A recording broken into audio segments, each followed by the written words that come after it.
The boy pushed up his sleeve before I could stop him, and I forgot for a moment that I was a soldier. We were alone in the west corridor, the two of us, an hour before the household woke. I had the dawn watch outside the schoolroom, and Prince Torran had come padding down the stone in his stocking feet, a candle stub in one hand, the way he did on the mornings he could not sleep. He was 11 that spring, all elbows and gravity, forever asking me questions a guard is not supposed to answer, and I answered anyway. He had asked me once whether a man could be afraid and brave in the same breath, and I had told him yes, that the two lived in the same house and always would, and he had looked at me as though I had handed him a key. That morning he did not ask a question. He set the candle on the sill, worked the cuff of his nightshirt up past the wrist, and held his forearm out into the gray light. "Corran," he said, "is this bad? I can't tell if it's bad." I looked, and whatever a man's training is worth, mine went out of me like water from a cracked jug. There were marks on the inside of his wrist and running up the soft underside of his forearm. 2 of them ringed the wrist like bracelets that had been drawn too tight, the skin raised and angry and rubbed raw in places, the red of it gone brown at the edges where it had begun to heal and been broken open again. Higher up, a graze the length of my thumb, scabbed and ugly. And beneath all of it older, the yellow-green ghost of a bruise going out of him the way bruises do, a week gone at least. I have stood at a great many posts in a great many weathers. I have held my face still through a state funeral, and through a drunk lord screaming an arm's length from my chin, and through the long cold hours when the mind wanders where it likes and the body must not follow. I did not hold my face still then. I felt it go, felt the cold drop through my chest, and I was glad the boy was looking at his own arm and not at mine. Because there is a shape a mind reaches for, and it reached for it before I could forbid it. A child, hidden marks. The wrist ringed as though something had been bound there and pulled. And the boy asking me, of all the grown men in that palace, asking a guard in a corridor at dawn, not his father, not his tutor, not the woman who had raised him, whether it was bad. As though he already suspected the answer, and could not bear to hear it from anyone he loved. "Where did these come from?" I said. I kept my voice level, that much I managed. "And Torran, this is the thing I remember most sharply, sharper than the marks." Torran went still. His mouth worked. Then he pulled the sleeve back down over his wrist in one fast motion, buttoned the cuff and said, "It's nothing. I fell. Don't tell anyone." "Torran." "Please, Corran," his eyes had filled. "Please don't tell, promise me." I did not promise. A guard learns which promises he is allowed to make, and I could no more promise to keep silent about that than I could promise the sun would not rise. But I did not say so. I crouched down so my eyes were level with his, and I said, "I will not let anything hurt you. Do you understand me? Nothing. That is my whole trade. But you have to help me keep it, and that means you have to tell me the truth." He looked at me for a long moment. Then the household bell rang 2 floors below, the first stir of the morning, and the fright of being found out took him. He snatched the candle off the sill and ran, quick and quiet as he had come, and the corridor was empty again, and I stood there with the cold still in my chest and a promise I could not make hanging in the air where he had been. "My name is Corran Vael." I had served the royal house of Harrogate 11 years by then, the last 4 of them close to the children, first as a corridor man then, when the old captain saw that the young ones trusted me, as one of the small handful of guards permitted near the nursery wing. It is not a glamorous post. You are furniture to most of the court. You learn a household from the inside the way you learn a piece of ground you must defend. Every door, every draught, every person who moves through it and the hour they move. I knew the children of that house better than I knew my own family, which I have long since made my peace with, and Torran best of all, because Torran was the one who talked to the furniture. His mother had been the late Queen Isolde, dead of a fever when the boy was 5. His father was the king, Alaric, a good man run ragged by a crown and by grief, and by the woman he had married after, the Queen Consort Wenna, who ran the household with a cold hand and a colder eye, and who I will come to, because you cannot tell this story without her.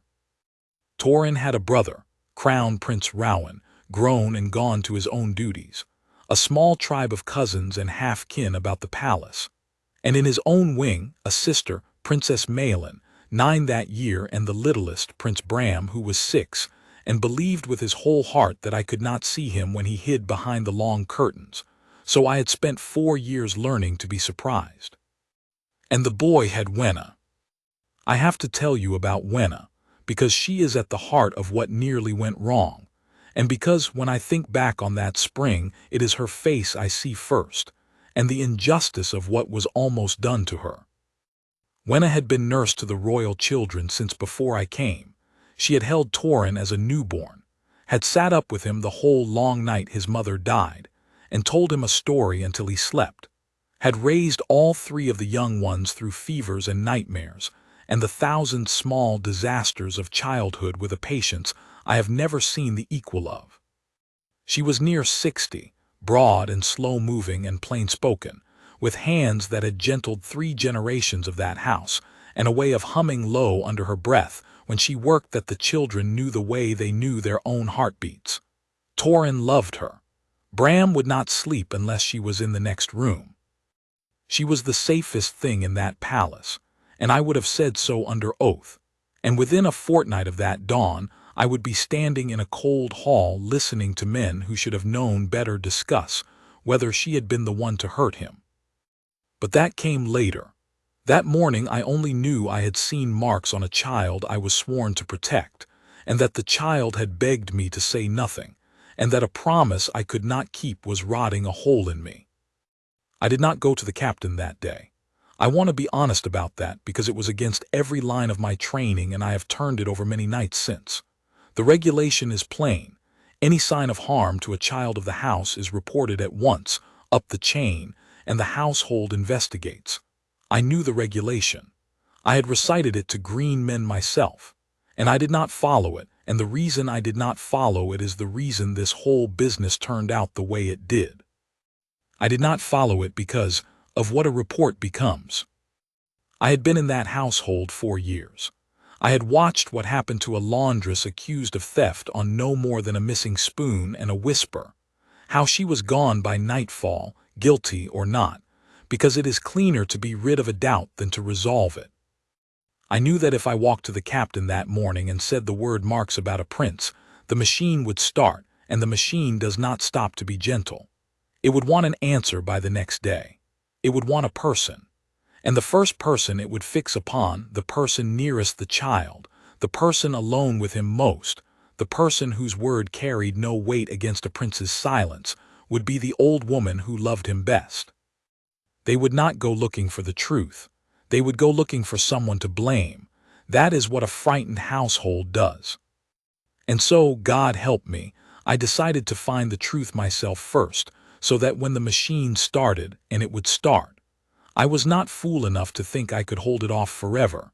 It would have the truth already waiting for it, and no room to invent a lie. I decided to find out how a careful, well-guarded, much-loved boy had come by rings of raw skin around his wrist, that he would sob rather than explain. I began that same day, and I began with the wrong questions, because I was frightened too, and a frightened man asks the questions that confirm his fear instead of the ones that dissolve it. I want to set down how it went honestly, mistakes and all, because the mistakes are the story. A wiser man would have seen it in an afternoon. It took me the better part of 2 weeks, and it nearly cost an innocent woman everything, and it taught me something about the difference between guarding a child and trusting one that I have carried ever since. The first thing I did was watch. That is the one skill a guard has above all others, and I turned it on the boy. Where he went, who he was with, when he was out of my sight and for how long, and who had him then. I have a good memory for the shape of a day, and I built the shape of Torran's days in my head that week the way I would build the map of a building I meant to hold. And the shape was strange. By daylight, the boy was accounted for nearly every hour. Lessons in the schoolroom with Master Denby, the tutor, from the second bell to the sixth. Riding on the days the weather allowed. Meals in the nursery hall under Wenna's eye, or twice a week, at the great table with the family, stiff and silent affairs where the children were seen and not much heard. Free hours in the afternoon spent mostly with his sister and brother in the nursery wing or the walled garden below it. There was no gap, no missing hour, no locked room, no shadowed corner where a careful search would put a hurt. By day the boy was the safest child in the kingdom, ringed round with tutors and nurses and guards, and I among them. It was the nights that were wrong. I noticed it on the third night. My proper post was the day watch, but I had taken to lingering after my hours, finding reasons to be near the nursery wing when I should have been in the guardroom, telling myself I was being thorough and knowing I was being afraid. And on the third night, past the middle watch, when that whole floor should have been asleep, I heard a door. Not a door opening loud. A door opened the way a boy opens a door when he does not want it heard, an inch at a time. The latch eased back with a thumb so the tongue does not click. I knew the sound because I had made it myself as a boy, 40 years and a lifetime ago. It came from the direction of Torrhen's room, and then a soft, uneven tread going away down the corridor, toward the old part of the palace where nobody slept and nobody went. I did not follow. I tell you plainly, I made the wrong choice again, and again for a reason that seemed good.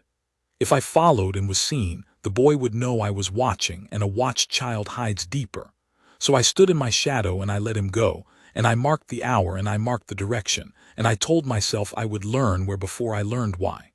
And an hour and some later I heard the tread come back slower, and the door ease shut, and the wing was quiet again. The next morning at the dawn watch, the boy came down to the schoolroom corridor as he had before, and I watched him move, and I saw what I had not let myself see the first time. He favored his left arm, only a little. When he set his books down, he set them left-handed and winced at the weight, the smallest catch at the corner of his mouth, gone in an instant. He was hurting, freshly, and he was hiding it, and he had spent an hour of the night before in the dead part of the palace where no adult had sent him, and no adult knew he went. A darker man than I am would have built a whole terror out of that, and for a bad half-day I did. I thought, someone is bringing him there. Someone he is afraid of, someone with power over him, is meeting a frightened boy in the empty wing at night and sending him back hurt and sworn to silence. It fit. That is the awful thing about the wrong answer, how well it fits, how it snaps the facts together like it was made for them. The secrecy fit. The silence fit. The begging me not to tell fit. The marks fit. I stood at my post that afternoon and felt the fear curdle into something close to rage, and I began, without quite deciding to build a list of who in that household had reason to be in the empty wing at midnight, and power enough over a prince to make him keep it secret. It is a mercy of my trade that I did not act on that half-day's thinking. A soldier is drilled to wait for the order, and the drill held me when my own judgment would not have. I did not go to the captain with a name. I did not accuse a soul. I made myself do the one thing the fear did not want me to do, which was to go and look at the place before I decided what happened there. So on the fourth night, when I heard the latch eased back and the soft, uneven tread go away toward the old wing, I waited a slow count of 200, and then I followed, not to catch him, but to see where a boy goes in the dark when he thinks the whole world is asleep. I went in my stocking feet with my boots in my hand, the way I had walked 100 century rounds, and I made no more sound than the draft, and I followed the small, warm smell of a tallow candle down through a palace that had forgotten those corridors existed, toward whatever it was that had put rings of raw skin around a prince's wrist. The old wing had been the West Keep once, before the house grew grand and the family moved to warmer rooms. Now it was a place of dust-sheeted furniture and stored things and a smell of cold stone that never quite left it. The floor sloped. The windows were narrow. Nobody kept it, nobody guarded it, because there was nothing there worth a man's watch. I had walked it perhaps twice in 4 years, on the general rounds, and I had a soldier's map of it in my head, which was more than most of that household had, and it is the reason I did not lose the boy in the dark. He went up. There was an old armory loft above what had been the guard hall of the West Keep, reached by a narrow turning stair, and it was up that stair the candlelight went, wavering on the curved stone, and up it I went after, 20 steps behind and silent. At the top the stair opened into a long, low room under the rafters, and I stopped in the shadow of the doorway, and I looked, and everything I had built in my head that afternoon fell down at once. The loft was full of ropes. I do not mean menace. I mean rope. Coils of it hung from the old iron pegs where a garrison's climbing tackle and hoisting gear had hung 200 years before, dusty. Some of it perished, but a good deal of it sound. And in the middle of the floor, in a clear space the boy had plainly swept himself. A length of stout new rope hung down from a great oak beam, knotted at intervals into fat handholds, its end pooled on the boards. A second rope was stretched taut and low between two pillars, a hand's breadth off the floor, like a line for walking. There was a horn lantern, unlit, that he plainly used when he did not want even a candle's glow at a window. There was a folded blanket. There was a wooden crate set up as a step, and laid out on the crate, as neat as a squire's kit, was a little book. Corran had set his candle in a horn holder well back from the straw and the old timber. I marked that even then, that the boy had thought about fire, and he had shrugged off his outer robe, and he had spat on his palms the way he must have seen the grooms do, and he had jumped, caught the knotted rope above the first knot, and begun to climb. I watched him for the length of a held breath, and I understood everything, and I was ashamed to my boots. He climbed badly. He climbed the way a boy climbs who has taught himself with no one to show him, gripping too high, hauling with his arms when he should have driven with his legs, the rope sawing across the inside of his wrist and forearm each time he shifted his hold. He got to the second knot, and the third, his face screwed up with effort in the candlelight, his breath coming in small grunts. His feet scrabbled and lost the rope and swung free, and his whole weight came onto his hands and wrists, and the rope dragged, and I saw him bite down on a cry and hold it in. He hung there a moment, shaking. Then he lowered himself, hand under hand, back to the floor, and stood breathing hard, and looked up at the beam he had not reached with an expression I knew. I had worn it myself at his age, the particular grief of a boy who cannot yet do the thing he has decided he must. Then he wiped his stinging wrists on his shirt, and he spat on his palms again, and he jumped for the rope, and he tried once more. There it was, the whole terror I had built, the meetings in the dark, the sinister figure, the powerful hand over a frightened prince. The whole of it was a boy alone in a loft, teaching himself to climb a rope, hurting himself doing it, and hiding the hurt because he was ashamed to be caught failing at the thing he wanted so badly to be able to do. I could have wept, and I nearly did, and then a colder thought put the water back behind my eyes. I had almost gone to the captain with the shape of my fear. I had spent a bad half-day building a list of who in that house might be a monster.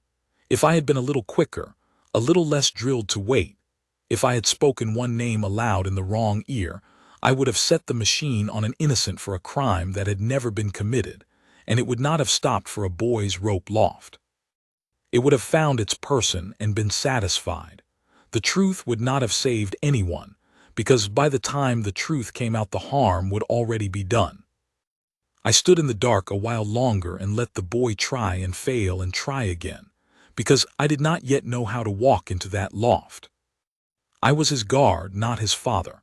If I revealed that I had followed him, I broke the trust he had shown me at dawn when he pushed up his sleeve, and a boy does not forgive that easily. But I could not let him go on tearing his wrists raw in secret either. And there was a harder thing under both of those, a thing I did not have the shape of yet, which was, why in the dead of night? Why in secret? Why would a prince ringed round with riding masters and fencing tutors, a boy who had only to ask his father for any teacher in the realm, choose to teach himself to climb alone in a cold loft at midnight, and weep rather than tell a living soul. He had not done it for sport. I knew the boy too well to think that. There was a reason under the reason. And until I had that, I did not truly have the truth. I only had the how, not the why, and a household that wanted a villain would not be content with a rope. I went back down the stair as silent as I had come, and I stood my false post in the corridor below. And when the boy came down an hour later with his candle guttering and his wrists tucked into his sleeves, I let him pass without a word, and my heart went with him every step. The next day I did two things, and both of them mattered. The first was that I went at last to look at the little book he had left in the loft. I told myself it was investigation. It was a little. Mostly it was that I could not stop thinking about it, a book, laid out with his kit, as if it were instructions. I went up in the gray of the afternoon when the boy was safely at his lessons, and I opened it where it lay, and I understood the why, or the beginning of it. It was not a book of climbing. It was a boy's own copybook, the kind the schoolroom hands out for exercises, and Corran had filled it not with sums but with a scheme. On the first page, in his careful, overpressed hand, he had written a heading and underlined it 3 times, things a guard can do, and under it a list: climb a rope, tie the 10 true knots, walk a narrow way without falling, carry a person, not cry out when it hurts, stand a whole watch and not move, each with a little box beside it, and some of the boxes ticked, and beside climb a rope the box was empty and had been drawn and redrawn until the paper was worn soft. And on the next page, the why under the why, in words that stopped my breath as surely as the marks had. When I am 12, I will not be a baby anymore. Father says at 12 I begin my duties. I do not want to be the weak one. I do not want them to say the guards have to mind me because I cannot mind myself. I want to be brave like Corran. If I can do the things a guard can do, then I will not be afraid at the ceremony, and no one can say I am not fit to be a prince of the house. I sat down on the crate in that cold loft with the boy's copybook in my 2 hands, and I stayed there a long while. He was going to be 12. There was a ceremony coming, his investiture, the day the second son of the house is presented before the court and takes up the small first duties of his rank. It was 3 weeks off. And somewhere in that boy's serious, frightened, 11-year-old heart he had decided that to stand before the whole court and not be ashamed, he must first make himself brave, and that being brave meant being able to do the things he had watched me and my brothers do all his life, and that he must do it alone, and in secret, because to be seen trying and failing would be worse than the shame he already feared. He had picked me brave like Corran, and he had not once come to ask me to teach him, because asking would have been admitting that he could not already do it. He would rather bleed in the dark. That is a child's logic.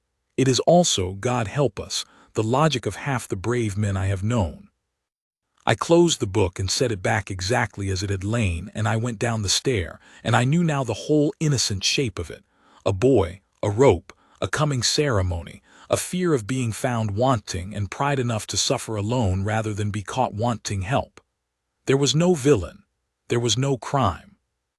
There was only a lonely, motherless boy trying to make himself into something he thought his house required, and doing it in the only way an 11-year-old knows how: badly, secretly, and at a cost to his own skin.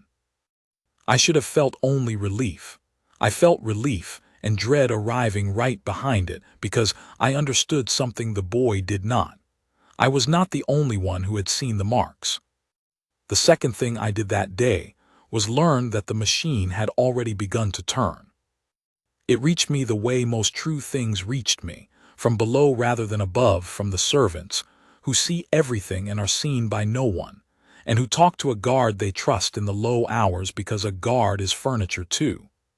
It was a young footman named Perrin, a good lad, who caught my sleeve in the passage outside the buttery and drew me aside with a face gone pale.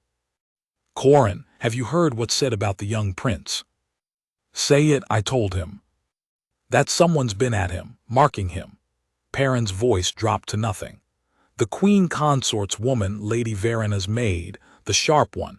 She was in the nursery yesterday, and the prince reached for something and his sleeve rode up and she saw. And she went straight to her mistress. And now it's all through the upper household that the prince has heard on him that no one can account for, and the Queen Consort has asked. She's asked Corran in that voice, who has the care of him at night, and who is alone with him, and how it can be that a child of the house comes by such things under the very nose of the people paid to mind him. The cold came back into my chest, colder than at the dawn. And what do they answer? I said, though I knew. Perrin looked at me and did not want to say it and said it. They answer Wenna. Of course they did. Of course they did. She had the night care of the nursery wing. She was the one who put the children to bed and rose to them in the dark. She was the one alone with a hurt prince through the very hours the hurt was got. Every fact that had almost led me to a monster led the household straight to the safest, kindest woman in it, because she was the one nearest and the one whose word weighed least, and because it is always the servant, never the son, whom a frightened house suspects. Wenna could not say he goes to a loft to climb a rope, because Wenna did not know it. She would stand accused of a thing she had not done, unable to explain marks she had never seen made, and her only defense would be 40 years of loving service, which is precisely the defense the machine is built to ignore. They were not cruel men, most of them, only frightened, and frightened men reach for the reassuring lie, that the danger has a name and a face, that if we remove this one person the child is safe again, and we may all sleep. It is easier to believe that than to do the slow, uncomfortable work of finding out what is true.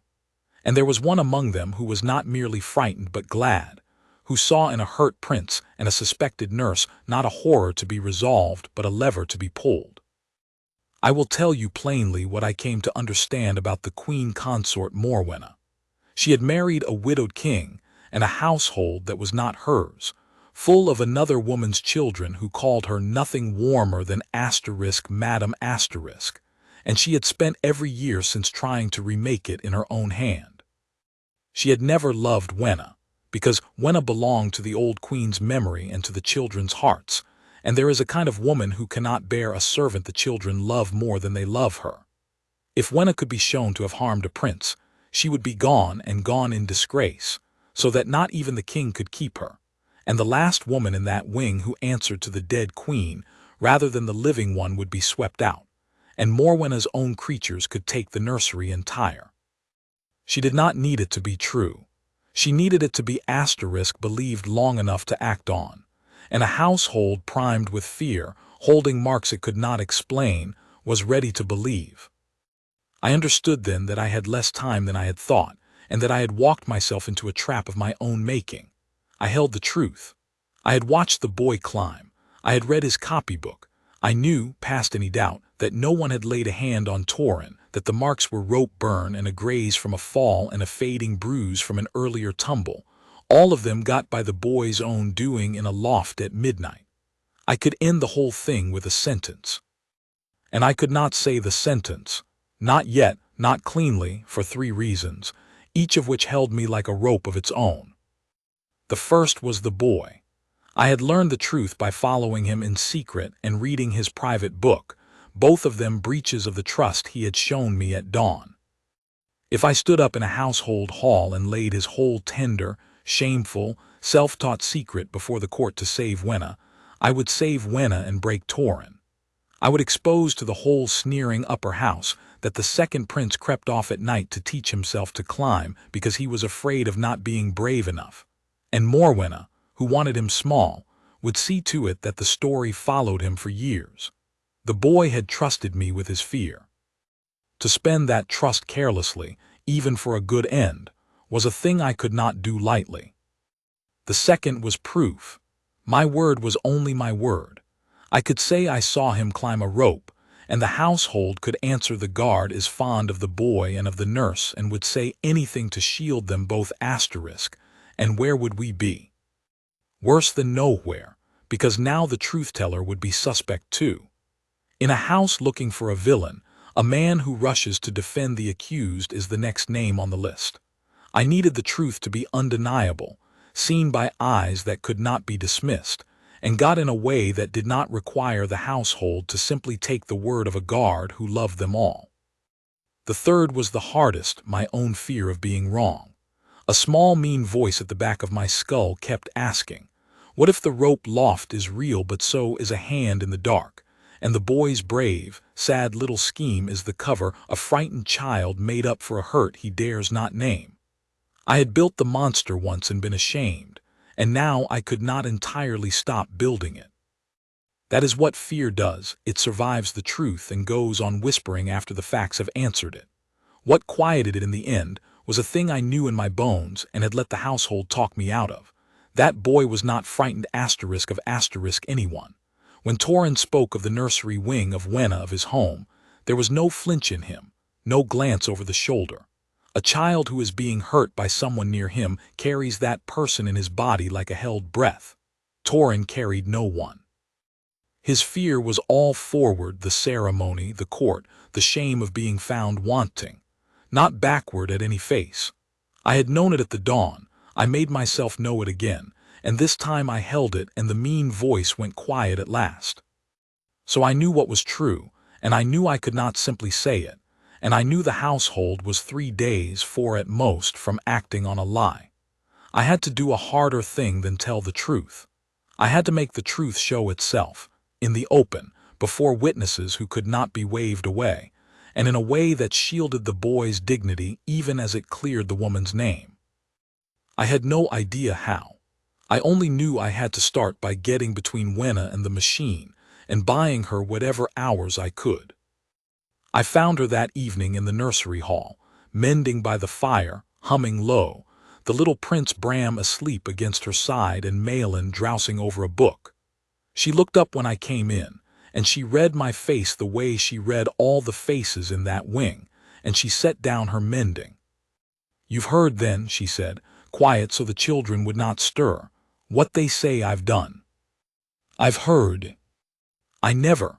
Her old hands were steady, but her voice was not quite. "Corran, I have washed and fed and sat up with that boy since the hour he was born. I held him when his mother—" She stopped. She would not weep in front of the sleeping children. "There is no mark on that child I would not cut off my own hand before I put it there. You know that. You of all of them know that." "I know it," I said, and I meant it more than she could hear, because I did not only believe her, I knew, for a fact, she did not have herself, exactly how those marks came to be. And I could not tell her. If I told Wenna the truth, Wenna would defend herself with it. And to defend herself she would have to tell the household about the loft, and that would expose the boy and put a weapon in Wenna's hand, the very thing I was trying to prevent. The kindest woman in the palace had to go on facing an accusation she could not answer for a few more days, because the only thing that could clear her would harm the child if it came out the wrong way, from the wrong mouth, at the wrong time. I had to ask her to trust me and give her no reason to. "Wenna," I said, "I am going to ask you something hard. I am asking you to hold. Do not defend yourself yet. Do not go to the king, do not go to anyone, do not say one word to fight this. Only tend the children as you always have, and let me stand between you and it for a few days." She looked at me a long moment. "You know something," she said. "I know you did not do it." "That is not what I asked." She was not a fool. She had raised children through 40 years of their small lies and knew the sound of a truth held back. "You know what happened to him, don't you?" I could not lie to her outright. I have never been able to, and she would have known. "I know he is safe," I said. "I know no one has harmed him. I know the truth will clear you entire. And I know that if I tell it wrong or too soon, it hurts the boy and gives the Queen Consort what she wants. I am asking you to let me tell it right. That is all I can say. I know it is a great deal to ask on so little." The fire cracked. Bram sighed in his sleep and burrowed closer to her side, trusting her utterly, the way children do, the way the whole household ought to have and did not. Wenna looked down at his sleeping head and then back at me, and something in her face settled. "40 years I've minded these children," she said, "and never once did a guard lie to me. You've not lied to me now. You've told me you're holding something back and why. That's more honesty than the whole upper house has shown me this week. She picked her mending back up. I'll hold, Corran. God knows what it costs, but I'll hold. Only, and here her steadiness broke for just a breath, be quick. I can bear what they think of me. I cannot bear to be sent from these children. Bram won't sleep. He won't sleep for anyone but me. Whatever you mean to do, do it before they take me from him. I promised her I would be quick.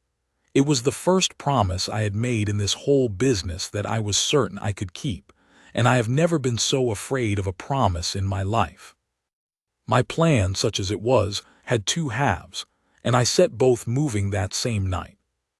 The first half was to stop the harm at its source, to end the secret climbing, so that no fresh mark could appear to feed the household's fear, and so that the boy would stop tearing his own wrists in the dark. But I could not simply forbid it. A forbidden thing goes deeper into a boy. He only climbs at a worse hour in a worse place. And I could not reveal that I knew, or I broke his trust. So I did the one thing left to me. I made myself into the door he had not known how to open. I went a Torran the next morning at the dawn watch in the west corridor where he came to me, and I did not mention the marks, and I did not mention the loft, and I did not ask him one question about either. I said, as though it had only just occurred to me, a man remembering aloud, "You know the ceremony's coming. Your investiture. 3 weeks, is it?" He went wary at once. "Yes." "I stood a lot of them," I said, looking out the window, not at him, giving him the safety of not being watched. "Watched a lot of young lords go up before the court. And I'll tell you a thing nobody tells them because I like you and somebody should." I let it sit a moment. "Every one of them thinks he has to walk up there already brave, already finished, already able to do everything a man of the house can do so that no one can say a word against him, and every one of them is wrong. The court doesn't want a boy who's already a man. There's no such thing, and they know it. What they want to see is a boy who's trying, who's begun, who isn't ashamed to still be learning. That's what bravery looks like at your age, Torran, not being able to do it all. Beginning and not hiding that you've begun." I felt rather than saw him go still, the way a struck bell goes still after the note. "The bravest thing I ever saw a young lord do," I went on, "wasn't at a ceremony. It was a boy your age who came to a guard, an old cross-grained guard who scared him half to death and said, 'I want to learn to be strong and I don't know how, will you teach me?' That took more nerve than any climb, because he had to say out loud that he couldn't do it yet. Most men never manage that their whole lives. They'd rather bleed in secret than ask." I turned from the window then and looked at him direct. "If a boy ever asked me that, Torran, I'd count it the honor of my service. I'd teach him properly, safely, an hour at a time, no one the wiser till he was ready to show them. And I'd never once think less of him. I'd think he was the bravest boy in the house." The corridor was very quiet. The boy looked at me, and his chin worked, and his eyes filled the way they had at the dawn when he showed me his wrist, and I saw him standing on the edge of the thing, wanting it and afraid of it. "Corran," he said in a very small voice, "I can't climb the rope." "I know," I said gently. "I've been able to see you've been trying at something. A man knows the marks of rope on a wrist. I got my own at your age." I let him understand that I knew, and that the sky had not fallen, that I had known and thought no less of him, only more. "Show me your hands." And he pushed up his sleeve freely this time, not in fear but in something like relief. A boy setting down a weight he'd carried alone too long, and he let me look at the raw rings and the healing graze, and for the first time since the dawn there was no terror in his face at all, only the plain sting of it and a shy, enormous hope. "You've been climbing hand over hand," I said, turning his wrist gently to the light. "Hauling with your arms, that's why it saws you. A guard climbs with his legs and only steadies with his hands. Pin the rope with your feet, stand up on it, reach. You'll not take a mark on you doing it right, and you'll get to the top." I folded his sleeve back down over the hurt, careful as I would dress a wound. "I'll teach you, properly. We'll salve those first so they heal, and we'll start slow, and by your ceremony you'll climb that rope to the beam and down again clean, and you'll know 10 true knots, and you'll walk a narrow way without a wobble, everything in your little book." His eyes flew wide, and I let him see that I knew about that too, and that it was safe. "But you climb only when I'm there to hold the rope and watch your hands, not alone, not at night. A guard never climbs without a second man below him. That's not weakness, that's the drill, that's what keeps good men alive. Will you give me that, your word?" "Yes," he breathed. "Yes, Corran, I promise, on my honor." "On your honor." I stood, and my knees were not as young as they had been, and I did not care. "Then we start tonight, at a proper hour, in a proper light, and the first thing I teach you is that a man who asks for help when he needs it is worth 10 who bleed in secret to look strong. You've just been braver than the whole court will see you be at your ceremony. Remember that." So the harm was stopped. The boy climbed no more alone. He climbed with me, an hour at dusk, in the loft with the lantern lit and the rope held and his hands minded, and the raw rings began to heal because I salved them and because he stopped tearing them fresh each night. That was the first half, and it worked, and if the world had been just it would have been enough. His wrists would have healed clean, the marks would have faded, and in a fortnight there would have been nothing left to fear. But the world was not just, and the second half of my plan, to hold the household off Wenna until the truth could show itself, that half went wrong, because I had reckoned with everyone in the palace except the one who wanted it to go wrong. Wenna did not wait for the marks to fade. She could not. Fading marks and a healing prince were the opposite of what she needed. What she needed was for the accusation to become official before it could dissolve, to freeze the fear into a formal thing, a matter of record, a proceeding with a name attached, so that the machine would have to produce a person to blame whether or not the marks ever explained themselves. And so, on the 5th day, she went to the king. I was not in the room, but I have it from the footman Perrin who stood the door, and from what followed I do not doubt a word of it. She went to Alaric grave and grieved and reasonable, a queen troubled for a child not her own. She said the household was whispering and could not be allowed to whisper, that a prince of the blood had been found with hurts no one would account for, that the honor of the house required the matter be looked into properly, by proper men, at once, not hushed up, not left to the fondness of servants who would naturally protect their own. She said, and this was the blade in it, that she said nothing against anyone. She only asked that the truth be found, and that of course they must begin with those who had the boy's night care, for where else would one begin? She wept, I am told, a little at the thought of a child hurt under their roof, and she asked the king to appoint a household inquiry, and to suspend the nurse from the children's care until it was done, not as a punishment, she said, only as a precaution, only for the children's safety, only until it was all cleared up. And the king, a good man, a grieving man, a man who had lost his first wife, and could not bear the thought of losing a child to some hidden harm, a man, moreover, who had learned it was easier to grant his second wife her reasonable-sounding requests than to fight her, the king said yes. I learned of it at dusk from Perrin running. There was to be a household inquiry 3 days hence, before the chamberlain and 2 lords and the Queen Consort herself. And Wenna was suspended from the nursery from that hour. She was to be removed to the servants' quarters and kept from the children until the inquiry ruled for the children's safety. For the children's safety. I have chewed on those words for years. They took the children's safety from them in the very act of claiming to protect it, because the children's safety was Wenna, was the arms that had held them through every fever, the voice that sang them down into sleep. And little Bram, who could not sleep for anyone else, was to be handed to a stranger, so that a queen who did not love him could remove a woman she feared. I got to the nursery wing as they were leading her out. It was not rough, I will say that. The chamberlain's men were decent about it, ashamed, hats in hand. But they were leading her all the same, an old woman with a bundle of her things, down the corridor away from the children, and behind her in the nursery door stood male in white and frightened, not understanding, And Bram had woken, and Bram had understood exactly enough, which is that Wenna was going and no one would tell him why, and he was screaming. Not crying. Screaming the way a small child screams when the ground goes out from under his whole world, holding out his arms, and no one could quiet him. And Wenna stopped in the corridor with her back to him, because if she had turned and seen him she would have broken, and I saw her old shoulders shaking. That is the sound I could not bear, then or now.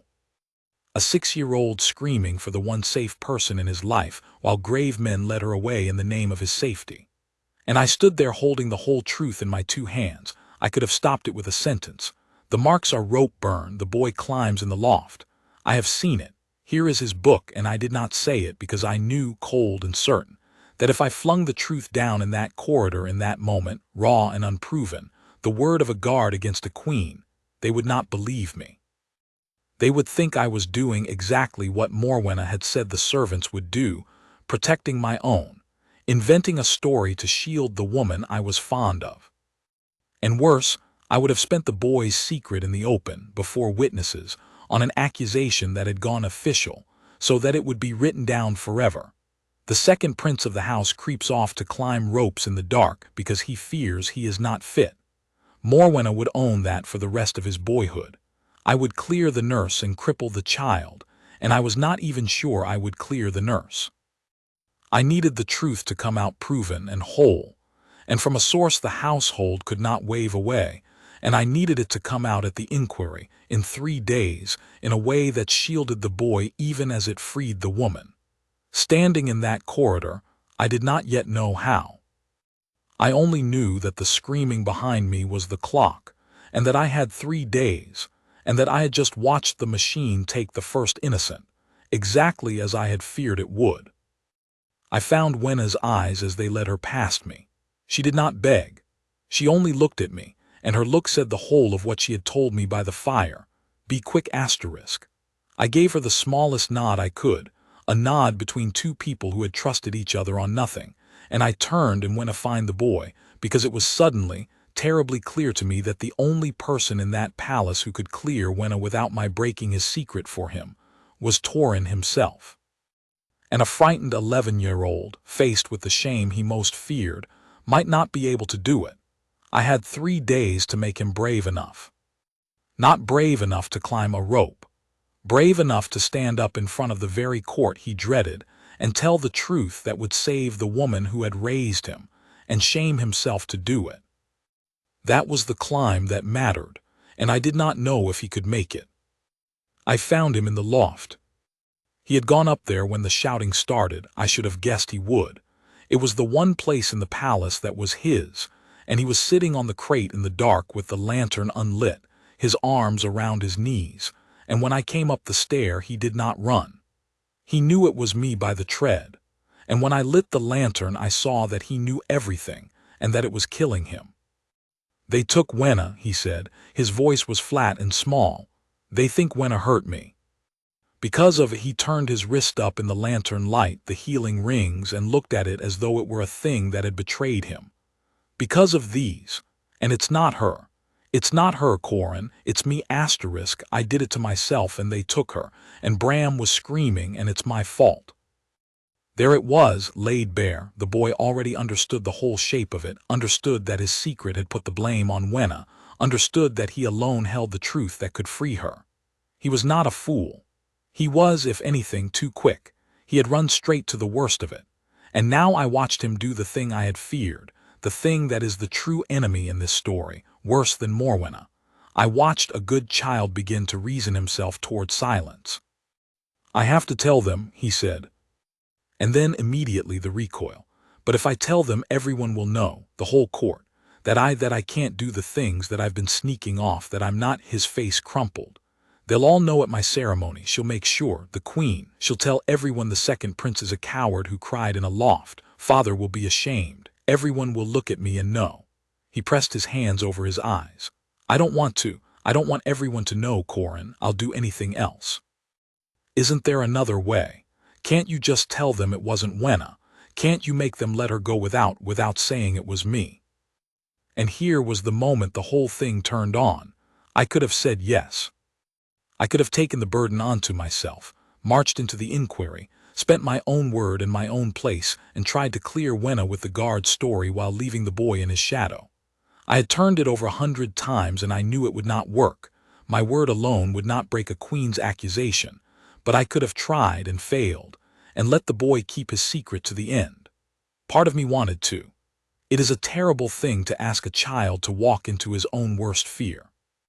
But I had told him that very week that I would never think less of a boy who admitted what he could not do. And I had told him that the bravest thing was not being finished, it was beginning and not hiding it. If I let him hide now, at the one moment it truly mattered, I made a liar of every word I'd given him. And more than that, I would be teaching him the exact lesson Morwenna lived by, that a truth may be swallowed to protect one's own standing, that another person's ruin is an acceptable price for one's own dignity. That is the lesson that makes a Morwenna. I would not put it in that boy. So I knelt down in front of him in the loft light, and I did the hardest thing I did in the whole of this business, harder than the dawn, harder than the corridor. I did not comfort him out of it. I asked more of him. "Torin," I said, "look at me. I want to tell you the truth the way you told me the truth about your wrist because you've earned that. Here is the truth. I cannot save Wenna alone. I've thought it through every way there is. If I go in and say it, they'll say the guard is fond of the nurse and the boy and would say anything. My word won't break it. The only person in this palace whose word will break it, the only person the court cannot call a liar is you. If you stand up and say these are rope burns, I got them myself, learning to climb, and Wenna never touched me and never knew, that ends it. That is the only thing that ends it. Wenna goes free the moment you say it, and not a moment before."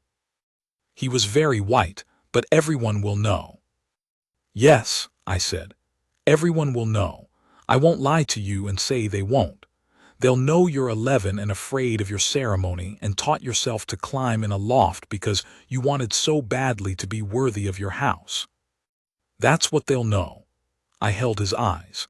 "And now I'm going to tell you what I think that is, and you can believe me or not, but I've stood in that court 40 years and watched a great many men, and I have never once been wrong about this. When you stand up in front of the whole household, in front of your father, in front of the lords, in front of the Queen Consort who wants you small, and you say a true thing that shames you, out loud, to save an old woman who cannot save herself, that is not the day the court learns you're a coward, Torin. That is the day the court learns exactly what you are. There is not a man in that hall who could do what I am asking you to do. Most of them would let the nurse hang before they'd stand up and say a shaming truth about themselves in front of everyone they know. You'll be 11 years old and you'll do the thing grown lords can't. You want to know what a prince of the house looks like. That. Not the climb, that." He was crying, but he was listening, and something in him was straightening even as it shook. "And here is the last of it," I said, gentler now, "and it's the part that matters most. It is not about your dignity. Set your dignity down, it'll keep.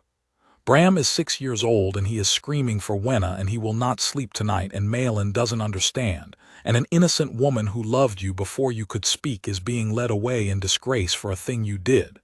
You can stop it. You. With the truth.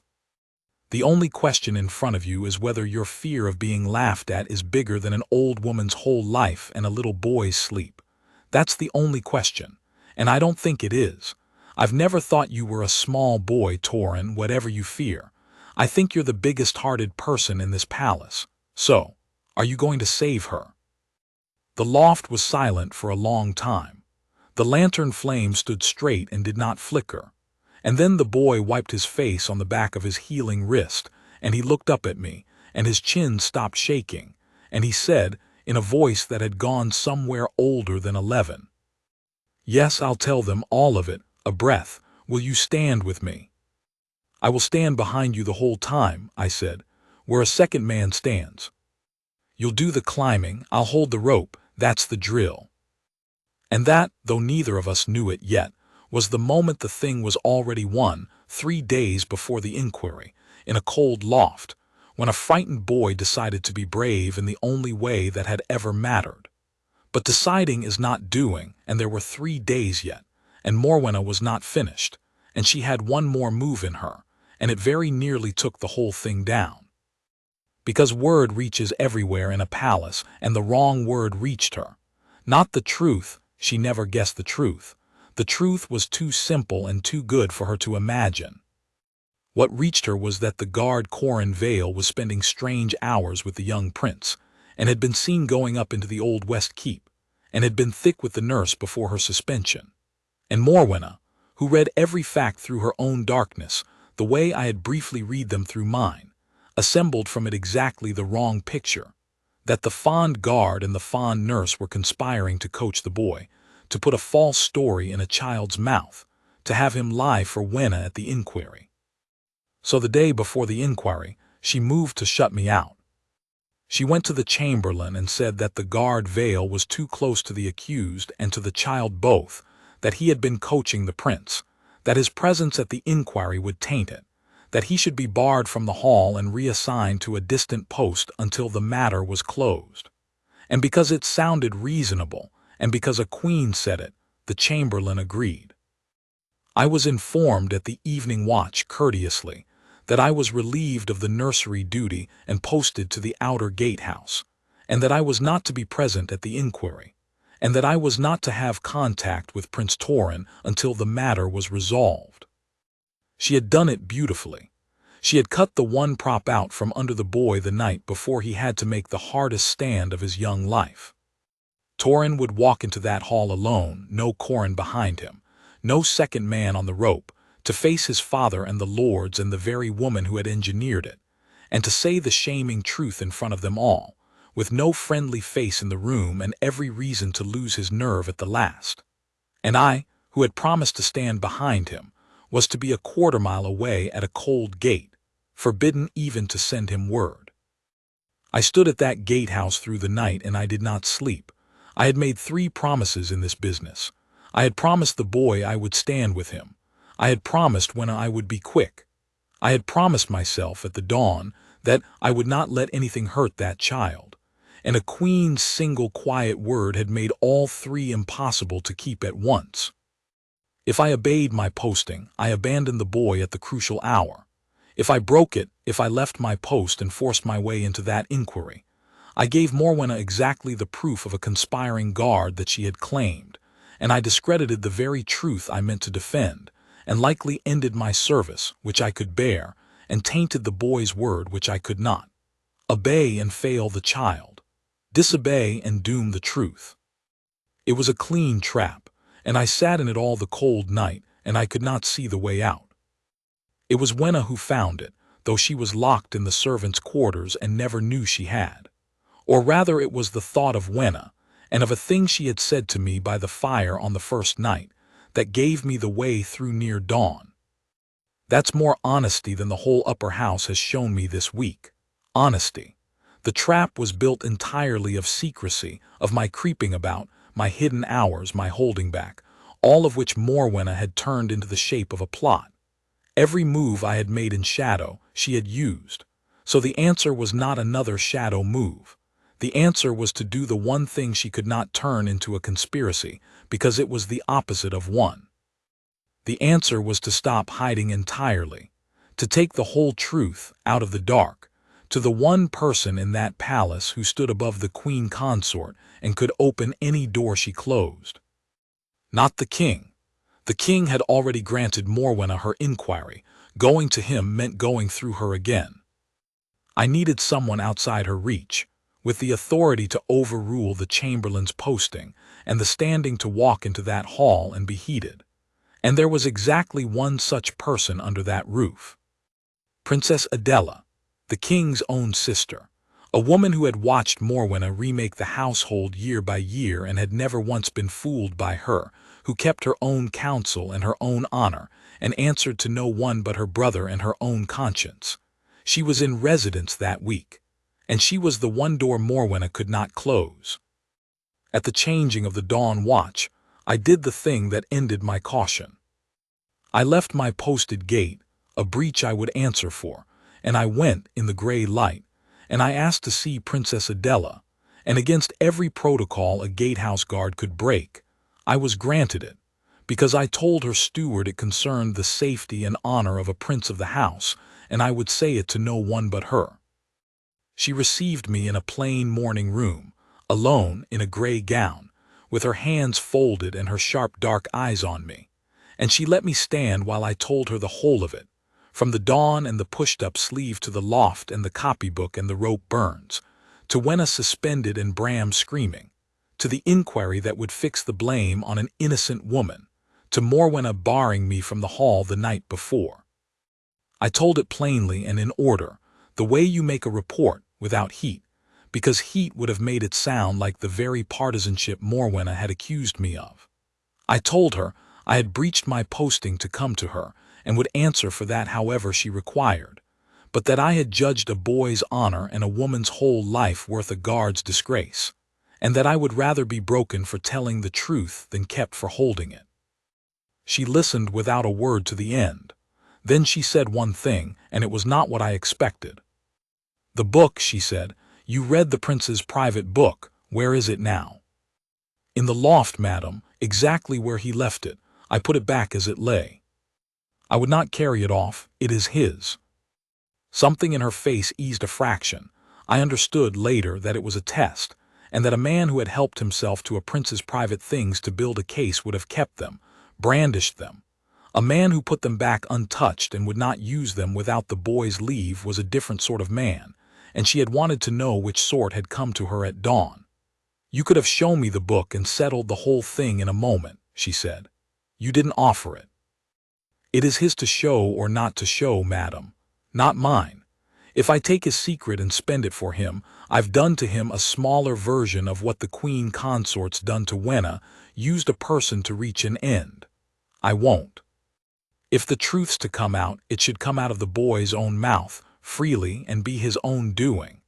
Then it clears the nurse and it makes the prince, both at once, and no one's used at all." Princess Adela looked at me for a long moment, and then she stood, and I saw that I had, without meaning to, said the exact thing that decided her. "Guard Vael," she said, "you will return to your gate and you will breathe no word of this to anyone, and you will trust me as you have asked that boy and that woman to trust you. The inquiry proceeds this afternoon. I have not been in the habit of attending my brother's household inquiries." A thin, cold, splendid smile. "I believe I shall attend this one. And I believe the prince will find he has a friendly face in the hall after all, and that whoever thought to bar his guard from it will discover that some doors do not close for a queen consort. Go." I went back to my gate, and I stood it, and I have never in my life stood a watch so long as that afternoon watch.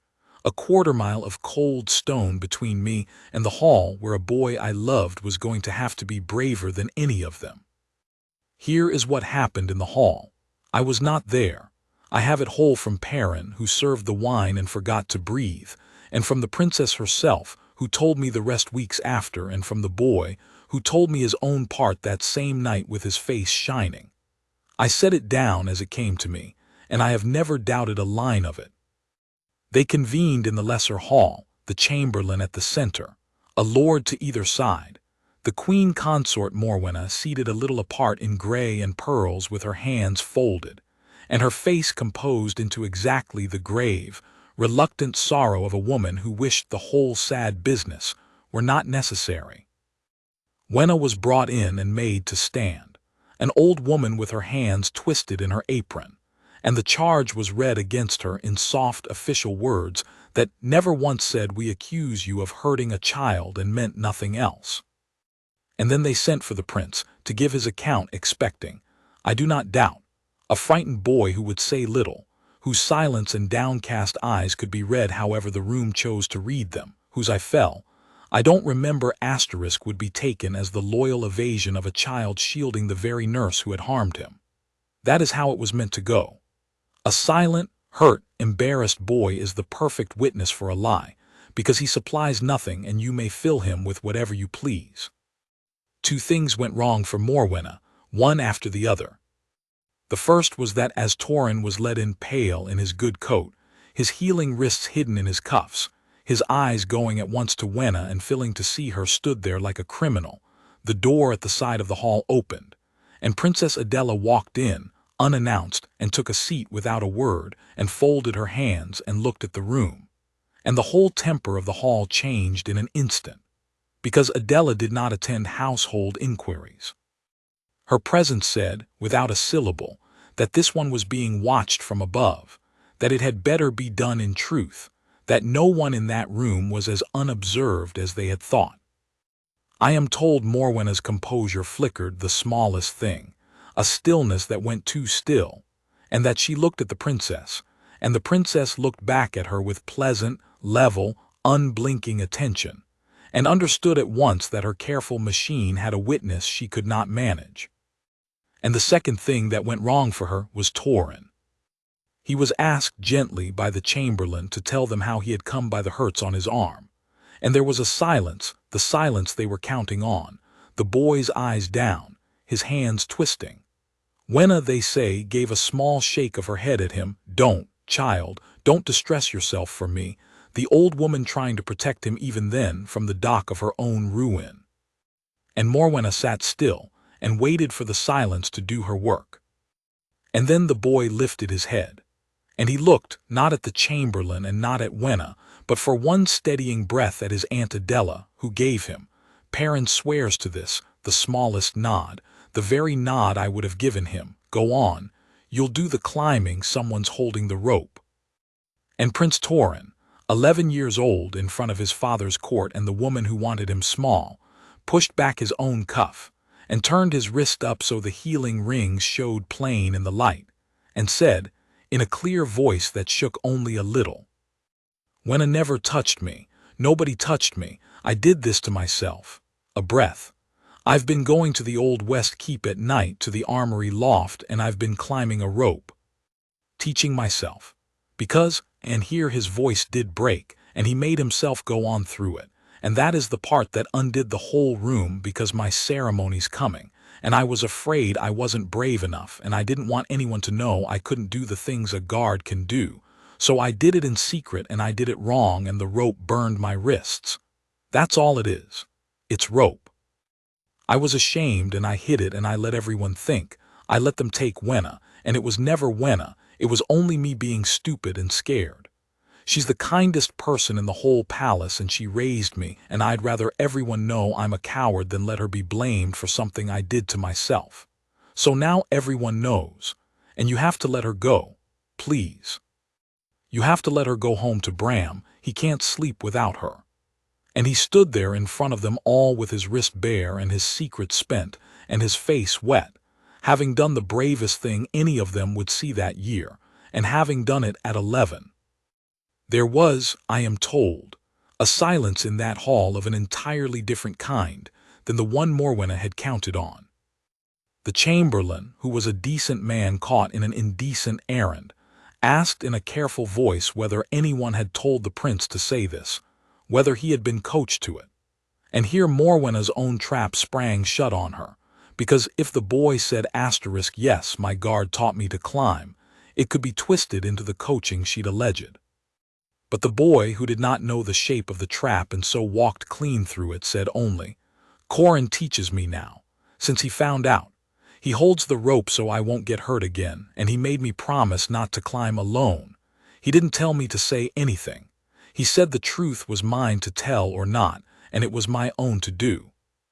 Which was the plain fact, and which happened to be the single most complete answer to the charge of conspiracy that could have been given, that the guard had refused to spend the boy's secret even to save the nurse, and had left it to the child's own conscience. You cannot coach a boy into an act of honor and have it look like that. It was too true to be false. And then Princess Adela spoke, for the first time, and her voice was quiet, and it went to every corner of the hall. She said that she had heard enough to know an innocent woman had been all but destroyed on a fear that had a plain and blameless answer, and a brave child all but shamed for a hurt he had honorably confessed. She said that she would ask the loft be looked at that very hour, and the rope, and the boy's own copybook if he would permit it. And Torran, standing straighter now, said the household could see his book. He wasn't ashamed of it anymore, and that when they had seen it, she trusted no one would waste another breath pretending the case against the nurse survived. And then she said one thing more, gently, into the silence, looking not at Wenna and not at the boy, but directly and pleasantly at the Queen Consort Wenna. "It is a strange thing," said Princess Adela, "how quick this household was to find a guilty servant, and how slow to find a hurt child's own explanation. One almost wonders who was served by the haste, but we needn't wonder aloud today. We have the truth, and it cost a child more courage to tell it than it cost certain grown persons in this room to nearly bury it. Let that be noted. Let the nurse be restored to the children before the sun sets, with the household's apology, and let no shadow of this touch her name or her place ever again. And let it be widely known, the princess's eyes did not leave Morwenna's face, that the second prince of this house stood up in front of his father's court and shamed himself to save a servant, which is the truest thing I have seen a member of this family do in a great many years. That is not a boy anyone need worry is unfit. That is a boy this house should thank God for." And there was no more to be said, because there was nothing Morwenna could say. To protest was to look like exactly what she was. She sat with her folded hands and her gray and her pearls and her composed grave face, and she said, in a voice from which she had scrubbed all feeling, that she was of course profoundly relieved the child was unharmed and the good nurse innocent, and that this had always been her only wish. And she rose and she withdrew, and if there is any justice in the memory of a house, it is that everyone in that hall now knew precisely what her only wish had been, and that the child she had tried to make small had grown, in 10 minutes, taller than she would ever be. They restored Wenna before the sun set, as the princess had ordered. I was still at my gate when the word ran through the palace, and then I saw them coming down the outer walk, Wenna, and the children, because the princess had let the children go to fetch her back themselves.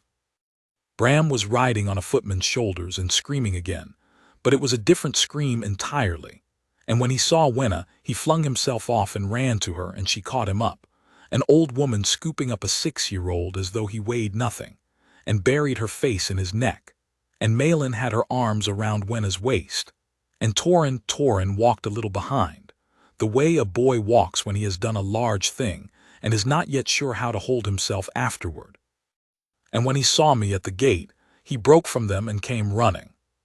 He stopped in front of me, and he did not know what to do with his hands, and then he pushed up his cuff and showed me his wrist, the rings healing clean now, pink and fading, and he said, "I did the climb, Corran, the one you said mattered. I stood up in front of all of them and I told the truth and I saved her."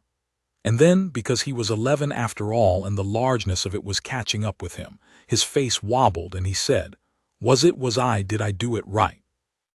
I was on duty, I was at a gate. A guard does not embrace a prince at a public gate. I broke that and gladly, and I have never once been sorry.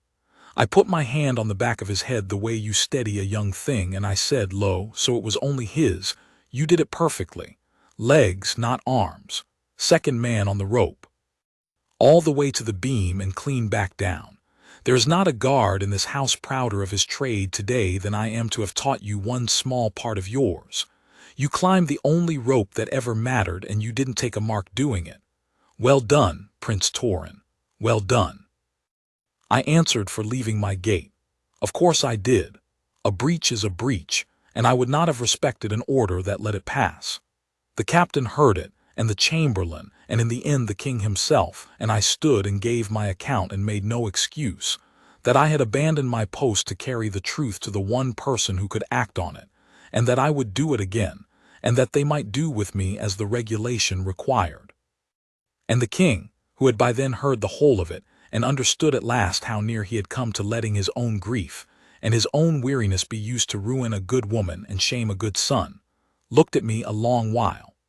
Then he said that a guard whose first loyalty was to the truth of the house rather than to the convenience of it was a guard the house could not afford to lose, and that my breach would be entered on the record together with its cause, and that the cause acquitted the breach. And that was the end of it, and I kept my place, and I count it the one time in my service I was rewarded for disobeying an order, because the order had been a lie's, and the disobedience had been the truth's. Wenna went back to the nursery and stayed there until the children were grown, and no shadow ever touched her name again. The household that had almost destroyed her went out of its way, in the shamefaced manner of people who know they have wronged someone, to honor her, and she bore both the wrong and the honor with the same low, humming patience she had borne everything else. She told me once, years later, that she had never asked me what I'd known that night by the fire, and why I couldn't say it, and that she'd worked it all out since, and that she thanked God I'd been the sort of man who'd rather ask a frightened boy to be brave than steal the boy's own moment to be a hero myself. "You could have marched in with his book and saved me in a minute and looked very fine doing it," she said. "You gave the saving to the child instead. That's why it fixed him as well as freed me. I have thought about that a great deal." She saw it clearer than I did at the time. As for the marks, the innocent, ordinary, entirely blameless marks that had frozen a trained soldier at dawn and nearly toppled a good woman's life, they healed, as I had promised the boy they would, and left not a trace. Rope burns fade. What did not fade was the rest of it. Corran went to his investiture 3 weeks later, and he stood before the whole court that he had so feared, and he was not afraid, and I will tell you why he was not afraid. It was not because he could climb a rope, though by then he could, clean to the beam and back.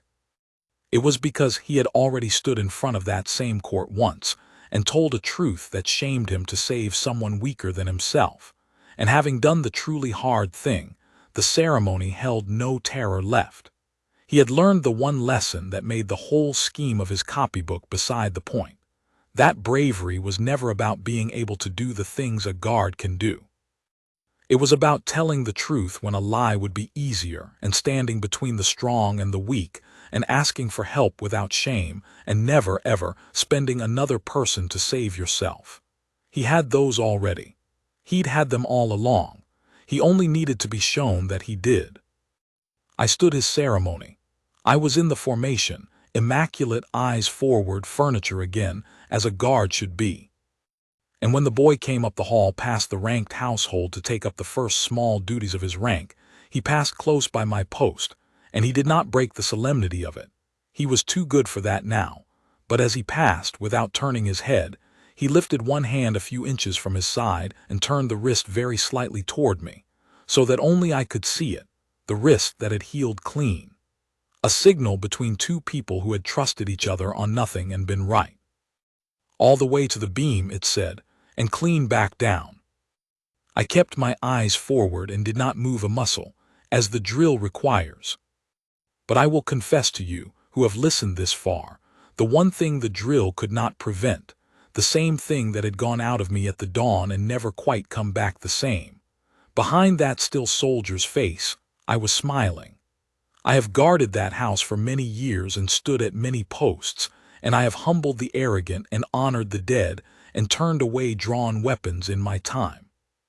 But the finest thing I ever did in the king's service, the thing I would set above all the rest, was the morning a frightened boy pushed up his sleeve and showed me some marks, and I did not run to raise the alarm, and I did not seize the truth to make myself a hero, but I found out what was true, and I kept an innocent woman from ruin, and I taught a motherless boy that the bravest climb of his life would be a truth told out loud when a lie would have been easier. The marks were nothing. A boy learning to be brave in the only way an 11-year-old knows how. That was the whole of it, and it was the best of it, and I would not trade that dawn for any medal in the kingdom.